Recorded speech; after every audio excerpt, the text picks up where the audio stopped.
No, not in theory. In theory. All right, we're gonna get going here. Commissioners meeting Wednesday, February 19th, 2025. Sorry, all three commissioners are present. Public comments. Nothing there. Elected officials, department head updates. I'll start with you, Doug. Do you have anything? I don't. Okay. Kim, do you have anything today? Of course I do. I need to request an extension of an FMLA on one of our employees at Maplewood. His FMLA exhausted, the 12th of this month, but he does not have another follow-up appointment until, the 11th of March. So I would be looking for, at this point, 4 weeks to get him through his next appointment and see if he's going to be able to return with no restrictions. Any questions? I move to grant. Okay, second, any questions? Seeing none, Commissioner Clark? Yes. Commissioner Stewart? Yes. Commissioner DiBernardo? Yes. Okay, there you go. Thank Anything you. else? Nope, that's it. Thank you. All right, Cheryl, do you have anything for us today? You want to tell them No. what the audit? You No. want to tell them? Do you want to tell them the audit's about to start? Oh, yeah, our audit will be starting next Monday and it will be going on for 2 weeks. And so that always keeps us busy. So just, They come here and they live here just about. Is that Elon himself coming to check the books? Yeah, Yeah, Doji. he's Yeah. coming on Friday. Yeah. You'll find something. So, all right, thank you. you're welcome. Thanks. Yeah, I'm gonna move on. Seeing that there's really nothing, this is the flow sometimes, like last week we had multiple people reporting out, and this week, really nothing. So it's just how it goes sometimes. County Administrator's Report, I want you to know that, today at 1 o'clock, the county's partnering with Southwest Regional Planning Commission. We put a call out to, well, we've got, my understanding right now, we've got, people from Senator Haynes, Hassan, and Goodlander's office that are gonna be joining us. We've got other community people that especially have nonprofits. And what we are doing is, we don't wanna be, I reached out to Todd Horner, who is the executive director of Southwest Regional Planning Commission, and said, I don't want to be reactive.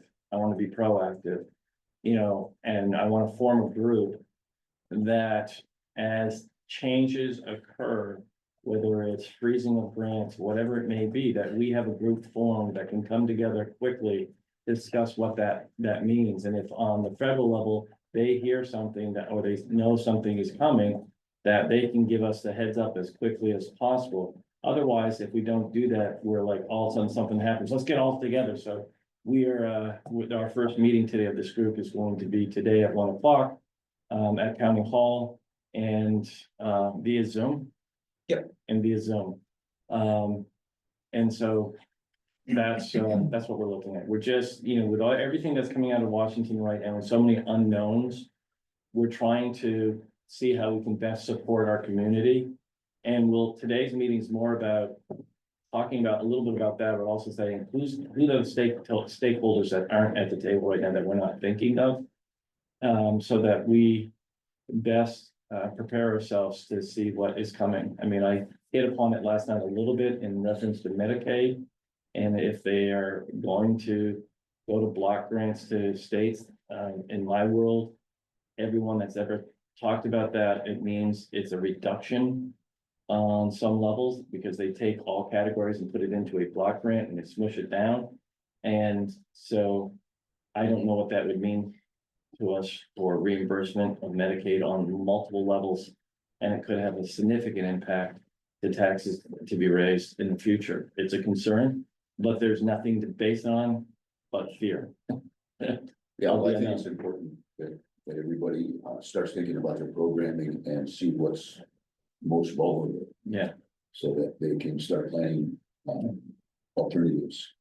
when something does come down the pike, negative, that they will be ready to do whatever. And to be able to make investments. And to also stop people's assumptions that the county just has all this money to fix problems. I know people think, well, the county has money. No, the county gets its money from the taxpayer. There is no like magic bullet to solve some of these problems that are coming. You can't just say, well, the county can pick up the slack. They cannot. Well, and even if there is, if there is a situation like that, what's that mean? And it means that there's a financial impact to that reality. If that, you know, and I've talked about this before, if all of a sudden the sheriff's department is doing this, this, and this now, when their statute says this, it's not right or wrong, it's just evolution, and it's up to those in the main, those that are in position of saying, yes, let's do that or not, to say, let's move forward, because, you know, towns don't have the ability to find the police officers like they used to. They don't have, they're going through the same crisis that we're going through across the board. And so we just need to be thoughtful in how we, you know, really move forward, but at the same time address the realities of what we're facing. And it's a fine line, and I don't disagree with you. I think it's, I will always say the ARPA monies were one of the best things that could have happened at a time when we were in real crisis. It gave us, on multiple levels, it gave us the ability to do work that otherwise we would not have been able to do. With that being said, can there still be seen a little bit of a hangover of dependency on that? Yeah, and I think that's changing. I think they're seeing that, but I still think at times that's the case. And so, Well, I think the amount of money that we did get, the amount of money we dispersed throughout the, you know, the towns and organizations, really did fuel a lot of what you were just saying. Wow. You know, we need something, we just go to the county.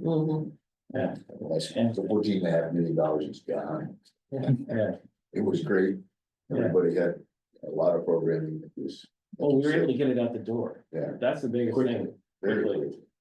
And that was for the nonprofits and to the towns. You know, they got their own money, but we gave them money on top of that too, because we thought they needed it. And so, along with everything else that we did, but if that's the reality, that's where we're at now. And we understand that. They may need some help with that. I mean, and along the way with what Chris is talking about, I mean, we expressed our concern about increasing the use of fund balance. Or pro share, which is essentially fund balance, because we don't know what tomorrow brings. And at this point, we have now essentially, in an indirect way, increased our use of fund balance to almost $6 million in this budget. That 1.8 of it came from pro shares in 2024 to offset 2025. And we may not have, now that we've increased the use of pro share, we're not going to have 1.82 million to offset 2026 taxes to be raised. So, and then as we tighten our budgets, so it's going to be interesting in 2026. We're not going to have the ability to utilize $5 million worth of fund balance, because then that will end up bringing us down to about $8 million in fund balance. So it will catch up with us. And we've been, this is the story we've been saying for some time now. When, I mean, it was great that a year ago, we went at negative 0.9% increase, which was unheard of. But everybody around us was at, I mean, the city of Keene last year was at what, 7.9% increase. And we're at a negative 0.9. And so our story has been all along, we can go there, but what are we putting ourselves, where are we putting ourselves in the long run? And we'll keep saying that, but at the end of the day, you know, you guys will go line by line through this budget and next year. And And you'll see that where we start to where we end up. You know, we started with almost a 30% increase to taxes being raised. When we brought it to the commissioners with our cuts, it was about 6.6%, 6.9%. Now it's at 3%. What work can we do during the year to educate decision makers who are saying we should use the pro-share funds to help them understand that that's not a good long-term solution? I mean, it seems like they make that decision in that moment of the budget hearing, but throughout the rest of the year, I'm not, do they even focus on the fact that this is a financial reality? I think that, Well, we typically don't even meet with them until August. And I'm saying that, how do we get them to focus on the fact that there is no money tree that they are pulling from, that the reality is, they don't wanna tell constituents, and neither do I, that there's this giant increase coming, but incremental increases need to happen, or we're not gonna have any money. well, and my thing would be if next year they say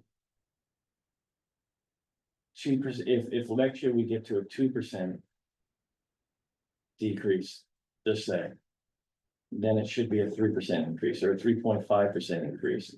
Because we need to start owning some of this stuff on some levels, and that means we're biting into what we've said we're committing to, because when we add that money, and I think sometimes that's the other thing, every 2 years you get new people in.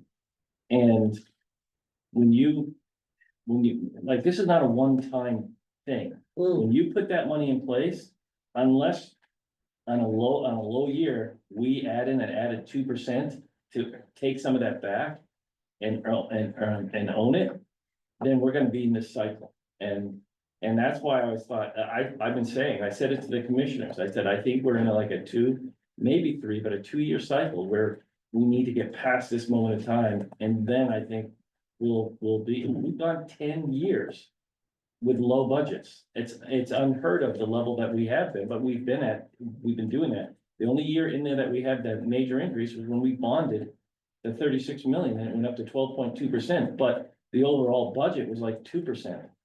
So it was like a 10% overall increase with the bonding. And Cheryl, if I'm saying anything wrong, but the bottom line is, we will tell you guys that, but it's about the ability to bite the bullet. I mean, their own towns, look at their own towns and what their increases are. And we're always coming in here. And at some point, we've got to be at least here. If I sat and if I'm right, there was a 9% increase in Swansea's town budget this year. And it's a 9% increase, and you didn't hear a lot from Sly, did you, last night? Because he understands, I think, what it's going through, because he's dealing with it in his own town. It's at the selectmen. I think Troy, look at what their increases are gonna be. Look at the city of Keene, the towns are going up, but everybody wants us to stay down. And my other thing would be that I don't understand when somebody says the black hole, I don't know what that means. Tell me what that means of where that is. That's just a statement. That's, It's a statement. It's not, because it's like. if we're missing something, one if of you those guys, words. if when we're, yeah, but you guys are going to spend a lot of time on the budget. Cheryl and I are gonna spend more time than what you are trying to get the budget where it needs to be. The department heads are going to work extremely hard to ensure that what they're bringing forward is truly the needs of their department. If we're missing something, who's it? Tell us what it is that we're missing. And the other thing is, if they don't want something, then let's have that conversation, but let's have it now. If there's a concern about something like restorative justice and the impact it may be having or not having, whatever, tell us what you're looking for. What is it? If you don't believe in it, that's one thing. I thought she was gonna bring that up once in. See, I know, but I think they. Who are you talking about, Jen? Are you talking about Jen? Yes. yeah, Yeah, I was surprised because it was like, I thought she was gonna have a laundry list of stuff, but she just stopped. yeah. And like I'll say about the black hole, we have minutes and then we have video. You can watch us chatting for 3.5 hours if you want to and see Doug, for example, bringing an item forward that's just $4 grand or something to make sure everybody's aware and it's line by line, item by item, Yeah, all available. but the bottom line, when it comes right down to it, is what is the delegation able to stomach to be able to bring back to their voters? Well, but you know, when I listen to them. And I feel like they're intentionally, I know it's been sound horrible on tape, but intentionally oblivious to the real costs. And then there's the shock and awe at the budget time. When, if we were able to somehow educate them sooner and more regularly, then and you may already have tried this. It's particularly for the new people, so that by the time they get to the budget portion, they're more prepared for the reality of what the county costs, because their towns are certainly costing them. And I feel like they're pressing the budget down unrealistically, because they've already had to deal with what's happening in their towns. So they don't want to add insult to injury in their minds. They feel like they're doing the right thing by keeping this cost down, even though it's an artificial press down. There may be a way to do something additional, but I'll just say. Over the 5 years I've been here, you do an amazing job. Every opportunity you get in front of them or them in front of you.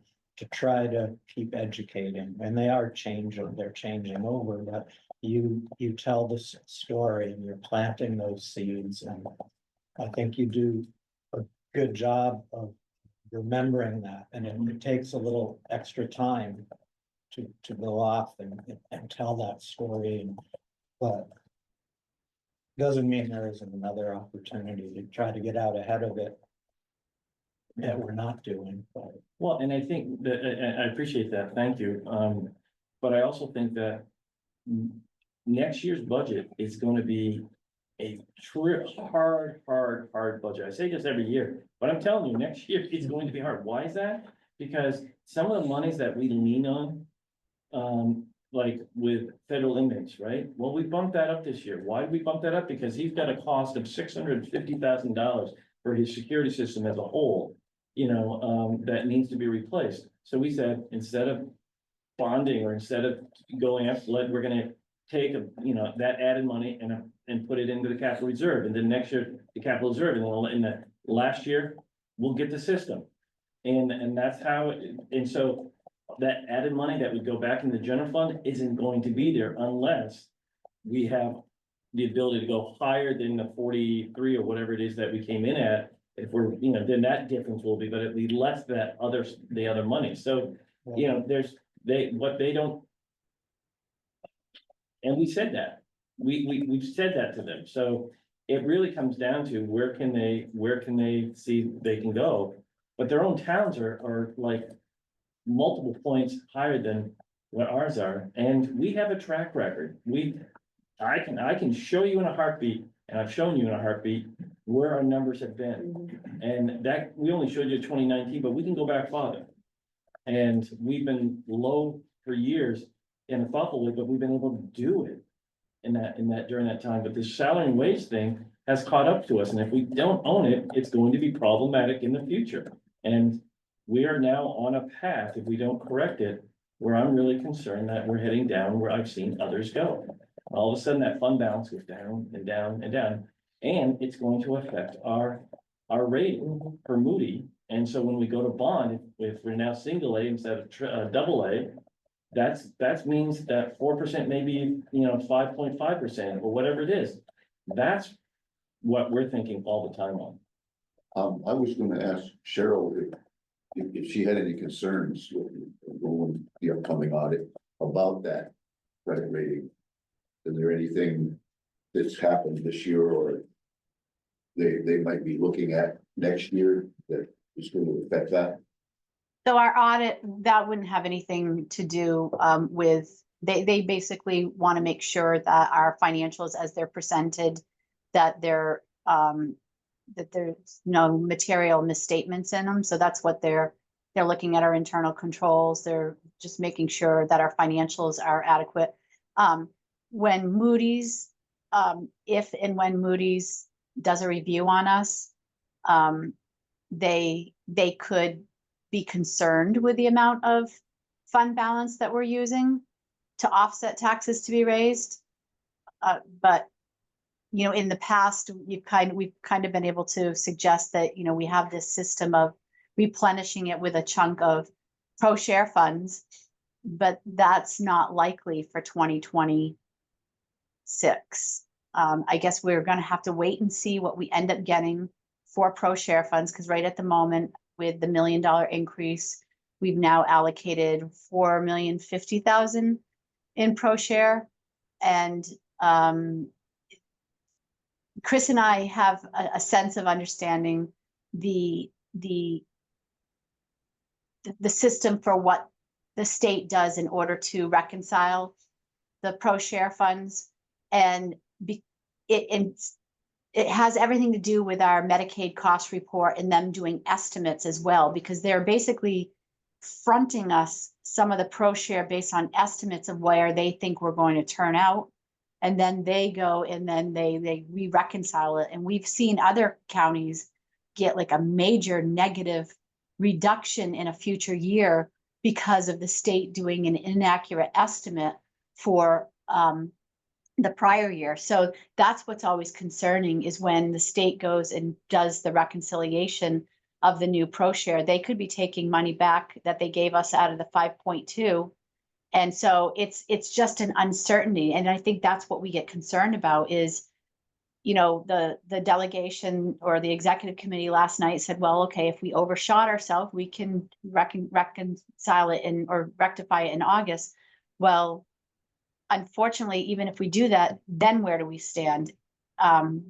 We're now even further behind the 8 ball, and we don't have anything to put aside for 2026 and or other needs that may come up between now and August. And we've had that done to us. One year, we were supposed to get 6.2 million. We were like, and we were blown away one year. They had miscalculated something in there, or we missed. It was something to do with ARPA at the time. And at the end of the day, we ended up at 4.9 million. Grafton County last year got a reduction of what, 4 million? Yeah, they went into a negative. They owe them money. And they were like, I mean, yeah, it was. So, I mean, we have a pattern, and yes, you know, my goal has always been to stay right around 3.1 million. And that was just after looking at everything where I thought we needed to be. And yes, we've been averaging about, I'd say it's close to $4.9 million, 5.2, 5.4 is the high, 5.2, and then, you know, we had a year of 4.9 in there, so it's $5 million. But I can't tell you that and what you all don't know is that myself and a few others had to go to every single county, well, 3 counties in particular, Carroll County, Rockingham County, and Belknap County, and convince them to join this thing that the commissioner wanted to do to increase this revenue funding, because we felt that at the end of the day, this was money that was gonna be ours for long term. Or so, you know, it was bumping up to 1.8, and it did, and we were exactly right. But I just don't trust it. I don't trust it in the climate that we're in right now, and I just don't want to my goal is not to set us up for something when we know there's so many unknowns out there right now with our funding mechanisms. So that's all. We'll see. Other issue, thoughts yesterday from the Westmoreland presentation in reference to the bridge? Well, not if, no, I think if is John going to, set something up, or who's going to do that? Bring the recommendation, I mean, Yeah, who's gonna bring the recommendation that we share that 20%? Well, the first thing that's gonna happen is after the meeting, as you heard something about toll credits. What we didn't know until after the meeting was that the individual that brought up the toll credits talked to the second person in charge that actually oversees toll credits. And he was told by this person at DOT, bring it up, put it on the table. Then have the selectman and the county administrator give me a call. So Chris and I talked yesterday, Chris from Shaheen's office. And he's sending me that, if it's not there now, but by the end of the day, I will have a call put into this individual. I will, tell him, this is what we're looking at, how can we move forward, is there capability? Chris says that there is money there. So if we could get $500,000 in toll credits. 600,000 maybe for engineering work, whatever else needs to be done. That's what I'm shooting for, because if we get that, then we're done. And I'm looking, Okay, so. I if we think get that that- legitimately, the only real alternative in all this, unless is the temporary. So if we get that, we won't need to share it. Okay. So, but if we don't, In the event that we don't, I think we need to come to a consensus of whether or not we are going to go along with that share. The share of the study, the Yeah, 20% I of spoke the with study. you it'd be $10,000. And just so you know, Cheryl and I did talk about that yesterday, and we can have that funding in this budget. Okay. And then, so the study is going to look at Partridge Road as well. There's 3 phases. It would be Right. the bridge, temporary bridge, or Partridge Road rebuild. So with the toll credits, which option would we be able to afford? That's what I need to find out. I Okay. don't know that, but my thing would be that it's probably gonna be the lowest cost of, and I mean, I don't know. That's the problem, you know. Can we utilize it for a temporary bridge and not what the state wants? That's the question. Well, so does it make more sense to make Partridge Road passable year round Right, in general? right. No, agreed. I mean, that's a longer term solution. Yeah. If we're gonna look, further down the road, what's gonna be the best solution where we don't have to worry about it failing? Right. Yeah, I don't disagree with anything.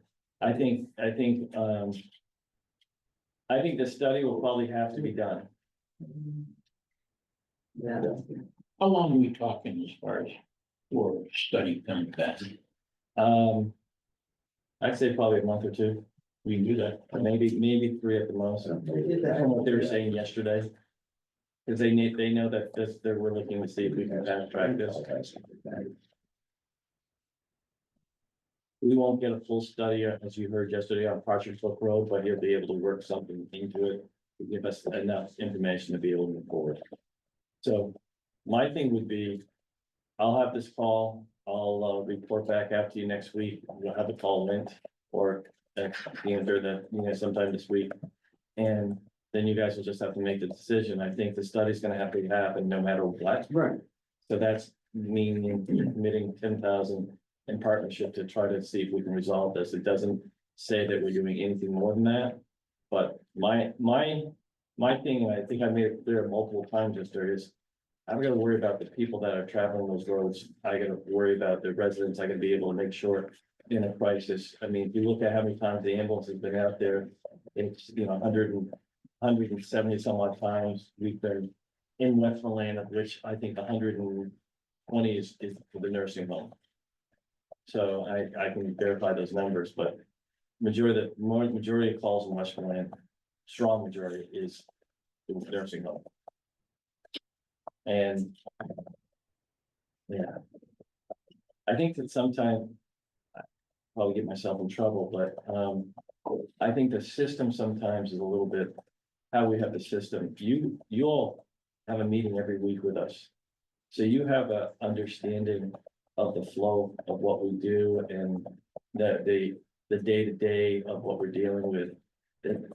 The state statute is saying that one other body that is really Concord focused, that's where they are.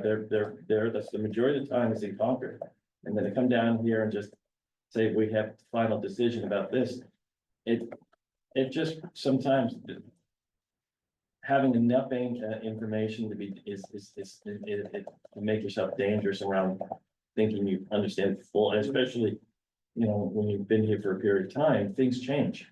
And if you're not hearing it day to day, those are my concerns, but that's the system we have. Well, Partridge Road isn't gonna flood until spring, so Yeah. we have a little bit of time. And what's interesting is I didn't understand until yesterday. It's the Connecticut River, actually. That That backs backs it up, and I didn't think about that, that's Baker Street to me. In the city of Keene, Church Street and Carpenter Street flood. They flood because Martell Court backs up to Baker Street backs up to Church and the Carpenter Field, Church Street in that area. The tributary. Yeah, it just Back pushes, flows. yeah, right. So, you know, talking to my brother-in-law yesterday that was there, and her and Kathy, who they own the restaurant next door. He's like, because he was a lineman for the one up in North Walpole there. Used to be Liberty, now it's something different. And he's like, oh no, Chris, it's the Connecticut River. I never took the time to think about that, but he's right, just backs up, and it floods. And that's in great part because of the angle of flow of the tributary, they tend to go parallel Yeah, to the river rather than like at an angle. They went in on an angle and went down the river, then that wouldn't happen as much. But because they're there, then the level rises and it backs all the way up. Fixing that is not feasible. yeah. But, I would put the 10 grand for the study. Okay, so the state would do that, or is that what The they? state said that they would do it, They would they said it's charge- about $100,000, 80,000, 80% would be, they cover 20%, we'd have to cover. That's $20,000, 10 split by Yeah. Westmoreland and us.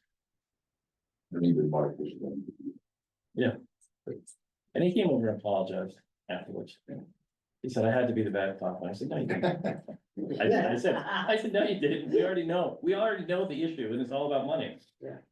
It's not that we don't have concern, but him, you know, what I said to John after he left is like, the presentation's like, well, most of the city and town residents don't care about the bridge. They don't use it. They don't care about it.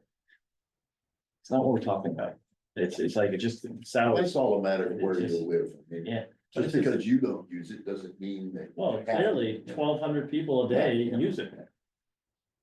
So that means more people down Partridge Road. That means people give us calls because people are speeding down the road and. Okay, Well, The what people have condition- been going up that river up for 300 years. yeah, I mean, and even before that, that's probably where the Indian Trail is. yeah, And so, yeah. All right, I'm gonna keep on going. We're looking at canceling the March 5th meeting because we'll be in DC. And so to come back the next day, we'll come back, it's not practical and we'll. if we have anything, we can just meet on the 4th That's, there. yeah, we can zoom, it could zoom in too. But, you know, if that's only if a crisis needs to occur, yeah, it needs to occur, does occur. Does not need to occur. Yeah. And we have scheduled items on the 26th and the 12th already, but so far nothing on the 5th anyway. So I can just direct people towards those surrounding meetings if you want to cancel it. So. Then, working with attorney Caseta, he's just, he's in the midst of, we really doing a deep dive on the visa solution. Because I just want to make sure anything that we're going to sign has had legal look at it, and also, we'll have. On what project? Visa Nurses solution. for Maplewood. Oh, okay. Remember the presentation, that fellow came in? Yeah, and you know, the great thing is that we had communication, Kim had communication yesterday with the individual that came and presented, and he's already reached out to the Canadian team that they have up there. to start, having people be made aware that this, about this opportunity.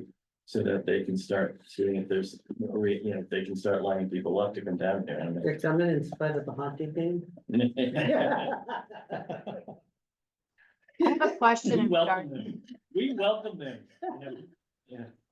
I have a question in regards to that program, because that program is more, I would say, similar to kind of like the agency, although there obviously was some upfront costs. So we rolled over monies more so because I think we were thinking we were going to be dealing with a lawyer. Is that originally what the money was for? Yeah, So do you think that that would end up helping with maybe some of our upfront fees that we pay? I would say that we over, if each individual is gonna cost a certain amount over 3 years, and it's not the same amount every year, but it's one amount for 3 years, I think, yes, that would be appropriate. Okay, working on, putting together, but not until I can have everybody in the room. And that means that I'm pushing it out a little bit to probably early April. The CIP and fleet management study, no, not study, but the process that we want to put in place. So, and it's a lot of that has to do with, I can't, right now, the nursing home has a lot of construction going on right now, so Aaron's days are up there, and he's key, and Amanda, his assistant, are key to these discussions, because they do a lot of the work for all right now, and so I've got, and then they're putting the new elevator in after that. And so, we agreed that April would be the best time, so we'll get going and we'll get it done. But we're looking at, there's a company that, I swear my phone really, I mean, I know I've said this before, but I've gotten so many software people sending me things about software for fleet management services out of the blue. Where'd that come from? Stop listening. Profile. Yeah, so there's one company that we're trying to set up a time to see what they have, and see what we have overall, and see if we have a system in place and identify it better than what, so that we can report out. Does he Well, I have think the that time? discussion shouldn't necessarily be for an outside agency either. I mean, the way we're doing it now could possibly be the best way, as long as there were some other oversight. Yeah, That wouldn't really add too much of a burden to someone that we already have here. my thing would be, is there a better software package, not a company, but a software package that can come in, that everybody's consistent across all campuses? 1, 2, we identify who those players are that are overseeing the fleet services. And 3, we may have somebody here that part of their job is to look at the data that's flowing into that software. Exactly. To say, hey, Charlie down at EMS, I'm seeing this, is this plan, or is this, this is past due, this is not showing that this has been taken care of. That's it. I do not, first of all, I think it's a huge mistake if we try to set up a system like the city of Keene. That fleet service management thing down there, I just don't think, I think we have a system in place. I think we need to fine tune it. That's what I'm looking at. That's it. agree with that also. Yeah, I mean, the city's operations and animal road. Yeah. They have. I think I saw the list. It's 300, 400 vehicles, something like that, and we put them all in, Yeah, it's, yeah. I mean, and yeah, I don't get me going, I pay taxes. So that's in the works. I just want to give you an update where it stands. A little technical, I want to talk about DC. I know we were having an offline conversation, but one of the little technical things is, you're gonna drive down? Or you want to come in and drive with us down? I mean, how do you, You mean to the airport? yes. Sorry. Okay. There's a minivan, she can sleep in on the way down. I'm gonna drive myself into the airport. Okay, that's what I want. And Do you wanna share? Sure. If you wanna drive? Sure. Alright. Cause you guys are in the same There's area. one thing I hate more is one, Which time we have to be there? is driving my truck I'll get the to exact time, Boston, like but 10. parking it in the parking lots that they have there. It's They're almost horrible. impossible to do. They're Well, you're horrible. supposed to buy a smaller. Yeah, well, Don't you know? this car's paid off and I'm gonna ride it into, yeah, how the rest of my life is what my goal is. What are the dates you're gone? We leave Saturday the first, we're second, we're in third and fourth. We fly back on the fourth, Okay, so that's why I just wanted to get that, I know it's a technical, but it's important. You're standing by the road with your suitcase, where are these guys? Which one stink, and then the other thing is, we were talking earlier about the opportunity to sit on committees, and I wanna just. I think it's important, so if there are certain committees that we think we are interested in. And if you take a look at it too, and you think there's something that you'd like to sit on. Then let's, I mean, they have energy committees, they have technology committees, they have all kinds of different areas, so. The representation just gives us a voice nationally, and nationally means that we have an opportunity to change policy. On a national level, that then helps us and brings it back, and it puts us in a, gives it's.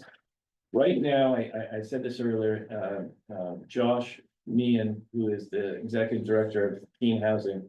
He is the president of housing, FADA, which is don't ask me what it stands for.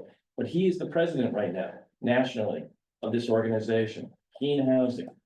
There's Baltimore, and there's Philadelphia, and there's all these, and he's the president. He's been the vice president, he worked his way up through, and he's president. He's talking with HUD, the new secretary of HUD and all these people on a regular basis. That's helpful to us. That's how we got a program like Moving to Work, which is it's only a certain amount of housing, authorities have it in the country. And we're one of them, and it's because we had people that were taking national positions and said, this is the right thing to do, and they said, well, you're small, why don't you give us an example of what it would look like small, and so that means we can keep monies, and we don't have to give them back to HUD, and we can then put it into housing projects like Roosevelt School. And what we're doing right now, and others, at the end of the year, if they have monies, they have to return it. There's advantages for us to being a national, having a national voice, and so the more that you can all get involved in that, I think the better it's going to be, and if I can get on some of those committees, and the reason that we're going down there. Is, and I know you know this, but for the record, we put in 3 motions to be brought forward. 2 of them are already being addressed, but I want to get on that committee that is addressing those. But one of them is to bump up Medicare rates for ambulance reimbursement. And if we do that, then it's easier for the state then to ask the Center for Medicaid Services to bump up the state rate for that. And then third is private insurers. We can say, you need to bump up to be where these are. And then all of a sudden, it starts helping those ambulance services across New Hampshire that are in crisis. You're hearing about it all the time, and it's not changing. Especially the privates, and that's only putting more and more pressure on municipalities. I mean, look at the city of Keene. City of Keene is looking at a $2 million increase just in their fire department if they add on 2 ambulances to take care of the level of needs that they have. That's just one department, and they can go out and try to get the grant that will, over 3 years, it's still a $2 million increase at the end of the day. And they're not, if we don't help in bringing revenue back for even the city of Keene, then I know I'm paying more taxes. So we're trying to go down there to help everyone, municipalities, privates, everyone, and ourselves at the same time. That's 1. 2 is that we're gonna go down and we're going to argue that when we have an individual that we care for that then refuses to ride in our ambulances, signs off on riding in our ambulances, we can't bill for that. Even though we treated them, we can't bill for it. That's a federal legislative wording change that needs to occur that we've identified.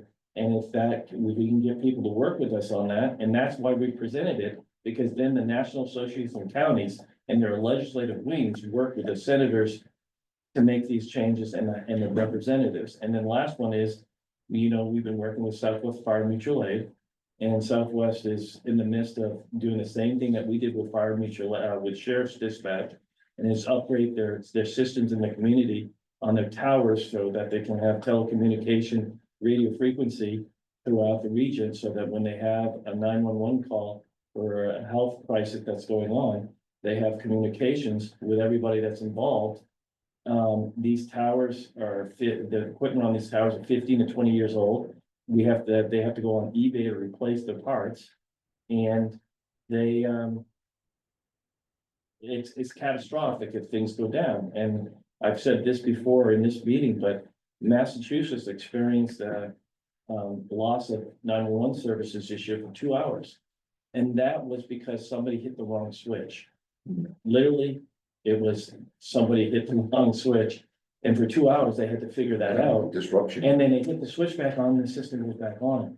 In our situation, if the Fitzwilliam Tower fails and we do not have anything stored to put that equipment in, we don't have 911 system until we can come up with a solution to that for a period of time. It's not a 2 hour, hit the switch back on, everything's good.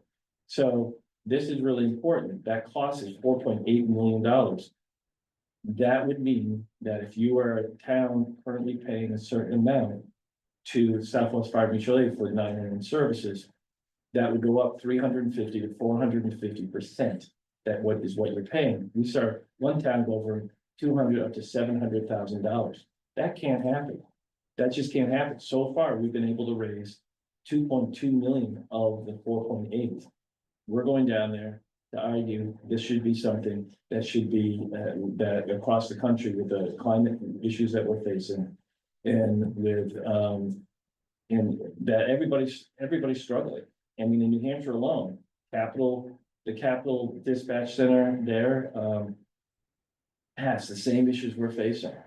And if you go up to the Lake region, they have a new system. They have a new system because they're in a state building that was just redone. So the state helped them with that. And so, but that, if you take those three and we're in coordination, if theirs goes down, we can cover them. If we go down, they can cover us. That's over 50% of the population in the state of New Hampshire right there in those three services. So they need to see that if the state of New Hampshire, we're struggling, but the country as a whole is struggling at a time when we can't. We should have a strong 911 system. So we're asking that they put some level of funding aside so communities like ours can apply for those. We're shovel ready. We already received 1.25 million from the governor's office from leftover ARPA monies. And we have another 936,000 from Senator Janeen's office that we're able to get, but they have to pass the budget to get that money. And then last but not least, and I'm gonna start pushing this harder because it's starting, I'm worried that at some point it may get clawed back, is that there was $149 million that came into the state of New Hampshire 4 years ago now, for last month work. Every state had that, right? And a study came out the other day, not one state that this, when reading this report, has done any work on this. Now, does New Hampshire say that they are just about done having a plan ready to go to put it in place? Yes. And I keep saying, at the end of the day, is all that $149 million going to be used? And they've told me, no. I said, okay. I have a telecommunication issue over here around 911. When that day comes, can we be on board to apply? They've said, and so I've sent them a 2-page thing that tells about our project. And we're just hoping that, but I want to force the issue because I'm concerned that the money at some point may be looked at as being taken back because it's not being utilized. you know? So, sorry, I just went on a little bit of jump, but I think if we can, if we can have, you were talking earlier about certain committees and some of the issues facing. If we can start getting on these committees and having that voice, or at least learning, if there is, resilience, like you said about that. One of the things that we started talking about last year, and we met with Homeland Security Director Buxton, is they're looking at cost cutting. We're looking at that 100-year storm is every other Tuesday, like I said yesterday. Is there a way for us to partner and put somebody, instead of having everybody up in Concord and they have regions that they go out to? Have them stationed here. Have them stationed right in our community. Have them working with people in our community, making sure that all our plans are up to speed when they need to be, and all that, everything. We're ready as best we can. And I said, could we be a pilot for that? And maybe we cost share a position. We have an office here. They can be in our building. They can be a state employee, but they're in our building. And they're building relationships with the town instead of somebody that we're not really used to know. And the town administrators out there may not know that they, but when Swansea had the flooding last year, or Westmoreland has their flooding, or whoever, because it's gonna happen again. They're gonna have a storm and then severe damage done. And, can we have somebody that's on the ground here, that's a known commodity, that can be looking at how we can get brick grants and other things like that and work with us? Well, the other thing is if they're focused on Concord or larger communities, and that's where all the relationships are. They're not as useful, because their learning curve for how we live and what our challenges are. Yeah. And the relationships here are non-existent. They would have to be starting from scratch, so having somebody out here. Yeah. Who's already part of how we live and what happens to our communities that are different than urban communities, I think is important. So what has happened is we had some great conversation. We're moving towards all this, and then the election occurred, and then the budget crisis and it happened at the state. And so he's been focused there on making sure he's meeting the needs of everybody that's being asked of him. And then once that clears, and he said, he has told us by the end of February, we could start seeing if we could start having that conversation again. And what I would do is what we did before, is anybody's welcome to come to these meetings and hear what we're trying to do. But I think it could be actually a model that the rest of the state could look to down the road, and it could really change how Concord does its business on some levels, because it's actually, instead of being Concord-based, you're having community-based individuals with the mission of Homeland Security, but it's in our communities and it's in partnership with the counties. And that's the type of thing I get excited about, that I think is appropriate in this day and age, that they know the players. It's the reason why we went after Harper so hard, because when the CARES money came out, it went right to the states. Unless you're a community that had over 700, and unless you're a county that had a population over 750,000 in your county. All right, there's only like 2 or 3 county. I mean, like California is gonna get that. Those counties are gonna, some of those counties are gonna get that. We argue, we know our communities best. And that's why we were able to convince Senator Sheen and others to vote in favor and push for this. At the end of the day, this is no different. We want these people to know our communities. And so when crisis hits, listen, they're walking hand in hand. So just something, that's another project that's out there at this point. So, that's all I have at this point. Yes, sir. Just circling back to the flights, it's 10 a.m. Saturday, March 1st, and Is Yeah. wheels up then? yes, So we gotta leave it. 7:30. Yeah. Probably 7:30.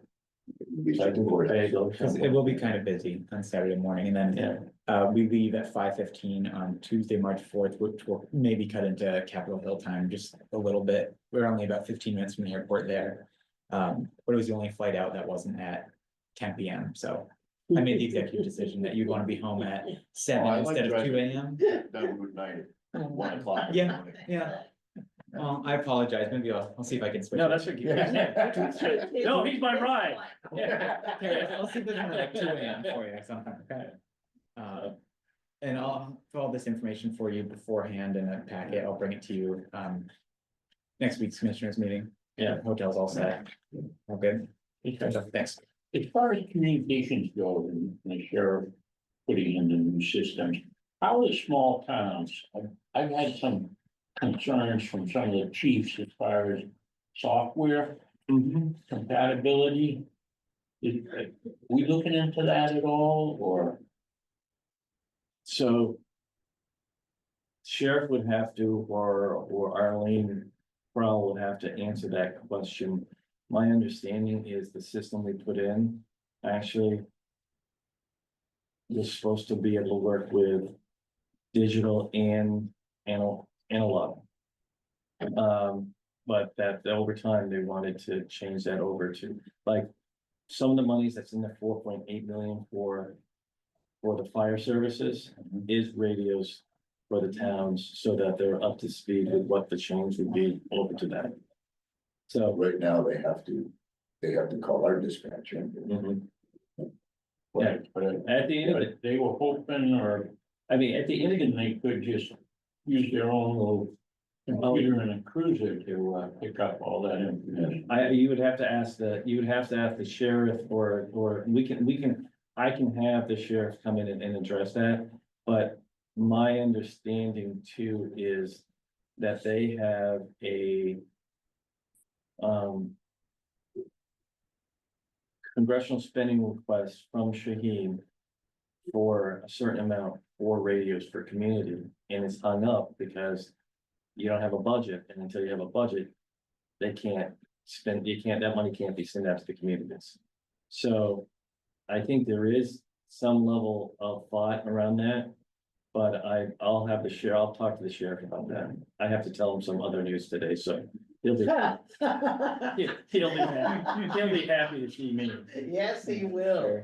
Does he know? No, not yet. No, I mean, it happened last night. Right. No, well, I would figure he'd even been there. Yeah. He had his moment to come in and, you know, what you didn't see is ahead of time, I've had multiple conversations with, I think Cheryl, you're part of the conversation too, with Kathy Harvey.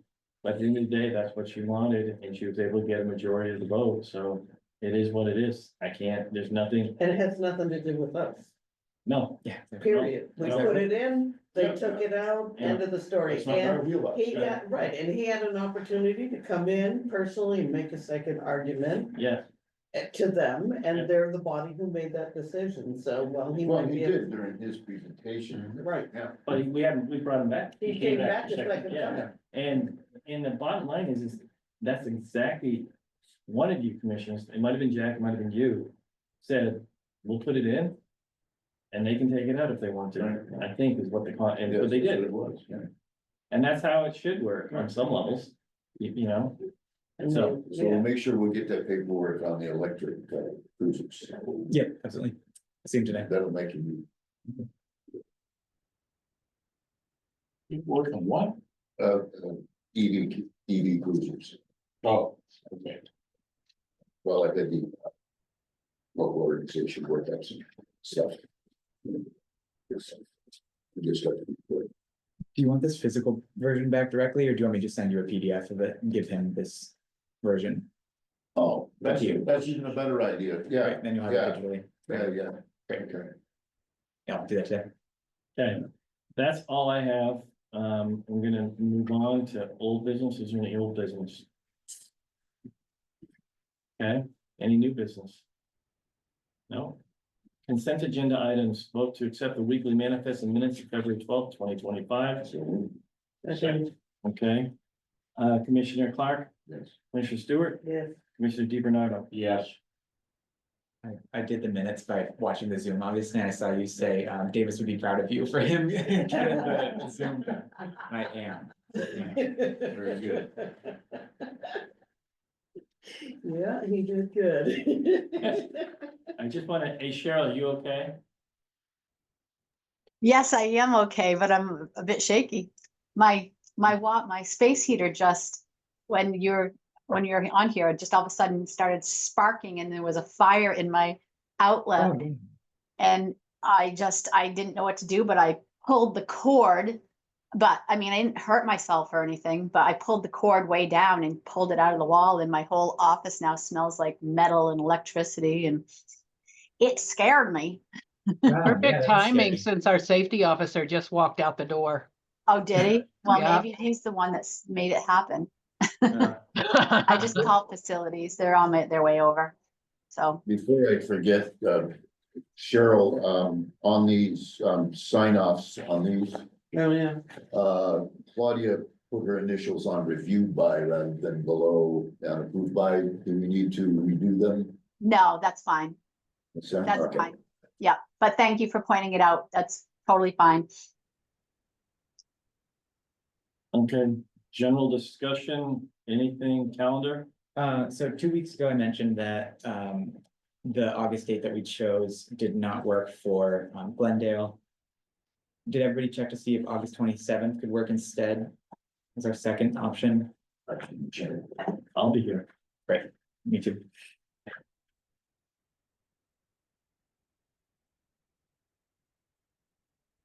Other than that, we're at Maplewood next week.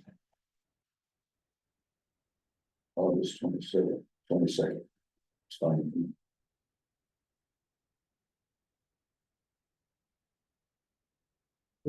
That's a Friday. Oh, should be a Wednesday. Should be a Wednesday. Well, that's on the 20th. Then it's the 20th.